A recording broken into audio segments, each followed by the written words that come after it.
So, hello back, boys and girls, for our reading of Sloterdijk, the idea of studying it together. That means I'm not an expert on Sloterdijk and also not on the book. I just want to let myself be surprised by what he's saying in the book. So, without further ado, let's get back to the book. So we have last time talked about the idea of infinite mobilization, that our time can be understood as making progress towards an increase of further progress. There is no utopia except the utopia of kinetic energy itself that we have adopted from modernity. And so the utopian plan is then what Sloterdijk calls the total automobilization, right?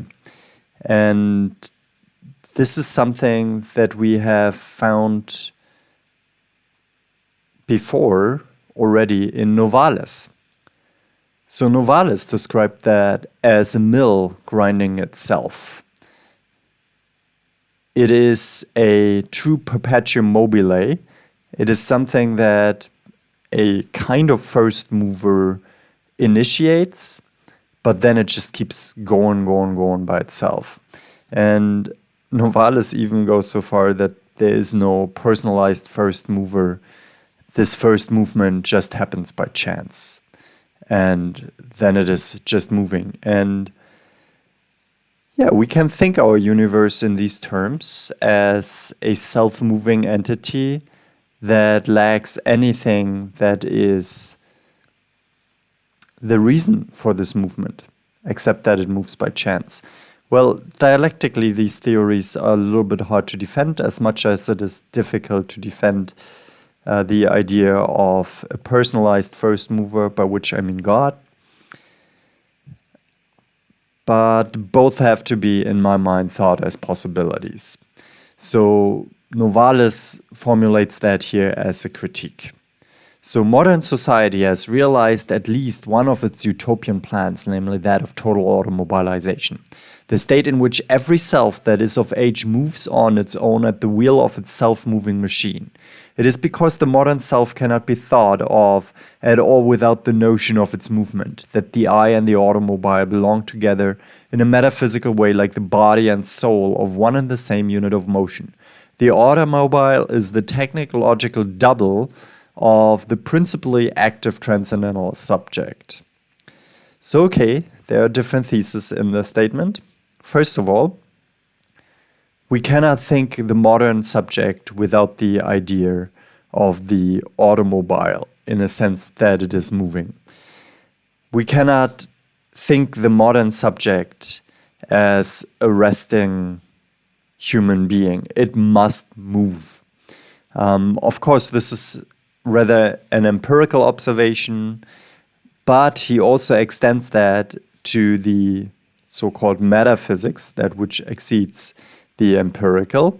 And he says there that the automobile is a expression of a principally active transcendental subject. So if we think about the initiation or the introduction of the transcendental subject through Kant in modernity, it is characterized by a spontaneity that interprets the world according to its own activity. Its senses are passive, but its mind is active, and the mind is the seed of the true self. So that is why the automobile is the sanctum of modernity. Now, the automobile, it's of course not the transcendental subject, but it is the object of expression that the modern identity seeks for. So here he says then it is the cultish center of a kinetic world religion. So there is a religion of movement. My father always said, well, young man, you need a car. You want a car, right? And I said, no, not necessarily. But you need a car in our time in order to live. And maybe it is true. Maybe we are forced to join that kind of religion It's more a belief than a truth. The car, then, is the sacrament on wheels that lets us take part in something that moves faster than we do. So we can overcome ourselves and become faster than we naturally are. A person who drives a car gets closer to the noumenon, the numinous, right? And feels how their small self expands to a higher self that makes the total world of highways into a home for us and makes us aware that we are called to something more than a half-animal pedestrian life. Yeah, I just remember that we have read that the last time already, but it's maybe not bad to repeat it here. So from an automotorist view, we lived in a messianic time for a little while, in the fulfilled time where two-cycle engine vehicles parked peacefully next to 12-cylinder vehicles. The Messiah ruled with low emissions in his kingdom, with electronic fuel injections and an anti-locking system, with a controlled catalyst and a turbocharger. He brought his subject into heavenly motion.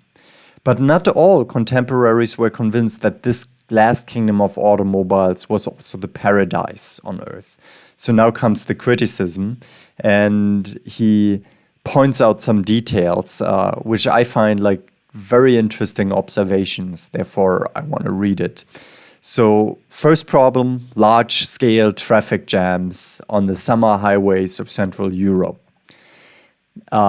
And he describes them as a phenomenon of historical philosophical importance that have a historical and religious significance for us.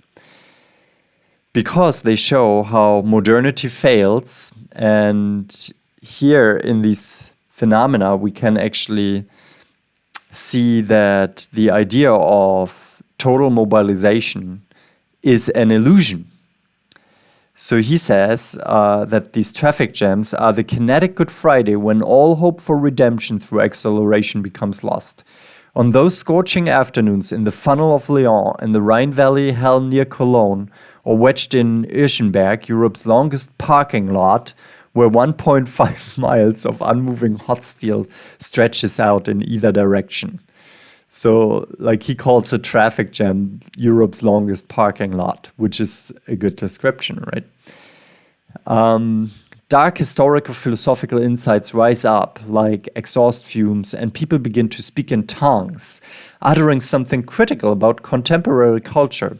Obituaries of modernity wafted from the side window, and regardless of their educational level, those trapped in their vehicles begin to suspect that it cannot go on like this for much longer. Another era looms on the horizon. Even those who have never heard the term postmodernity are already familiar with it and tales on those afternoons spent in traffic. And in fact, this can be reformulated in terms of a cultural theory. Wherever unleashed self-movement form congestions or vortices, they generate the beginnings of an experience where the modern active turns into the postmodern passive. So in these traffic jams, we can experience the failure of modernity, and we will practically experience the term of postmodernity, which for Sloterdijk means that the narrative of activeness fails and we find ourselves just passively sitting in a traffic jam and then starting to critique our society. But of course, this is just a result of the mobilization itself. And probably we want to replace it with other ideas of mobilization, like flying cars and so on and so forth. Now, this is the final point of this first criticism here, which involves the question of mobilization. I don't think we have to go much longer. Sloterdijk next will come to the so-called road to Damascus experience. Let me just show you.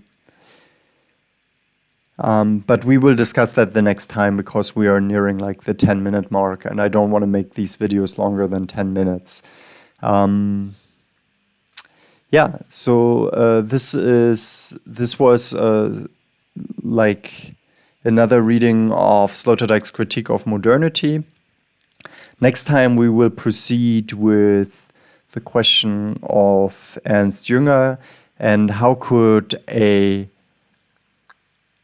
more appropriate criticism of modernity look like? How can a better postmodern consciousness be constructed? So if you want to see that, then please subscribe.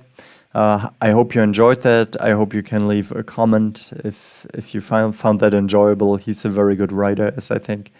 And yeah, let me know your thoughts. And for the rest, I can just say, leave your car in the garage so that you can live more peacefully and hopefully longer. And as my fellow colleague Spock says, prosper. Bye-bye.